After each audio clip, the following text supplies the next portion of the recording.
అల్లాన్ శ్రీధర్ ఇంకున్నాడు. అల్లాన్ శ్రీధర్ గారింట్లో విద్యాసాగరరావు గారిని మొదటిసారి ఆయన పరిచయం చేసినప్పుడు రిటైర్డ్ చీఫ్ ఇంజినీర్ సిడబ్ల్యూసి అని పరిచయం చేశాడు. 2002లో ఇది. ఓకే.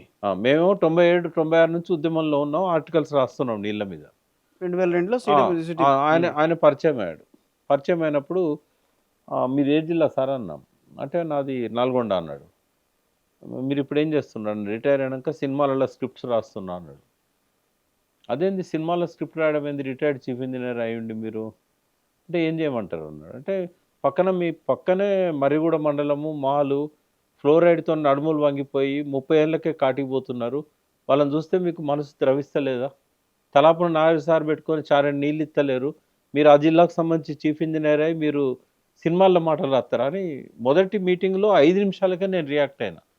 ఒకసారి షాక్ అయిపోయి ఏంటండి నన్ను అంత మాట అంటున్నారు అంటే, మీరు ఉండాల్సింది అక్కడ కాదు సార్, డబ్బులు ఇస్తే ఎవరైనా రాస్తారు. ఎంతోమంది ఉన్నారు అక్కడ రాష్ట్రులు.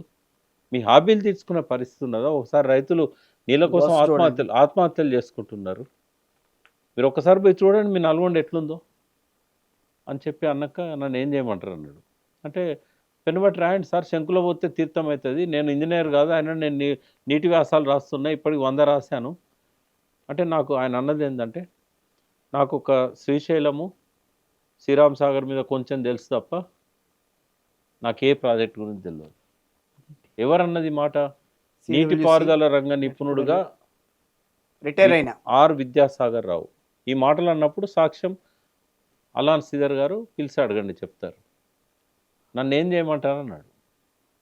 నా కారులో ప్రతి ప్రాజెక్టు మీద రాసిన పుస్తకాలు ఉన్నాయి. అప్పటికి నేను 5 రూపాయలు ధర పెట్టి ప్రతి జిల్లాకు సంబంధించిన ప్రాజెక్టుల మీద చిన్న చిన్న బుక్లెట్లు వేసా. తెలంగాణ ప్రజలందరూ తెలుసు అది. ఎప్పుడు ఇవి? కేసీఆర్ గారు ఇంకా పార్టీ పెట్టకముందు.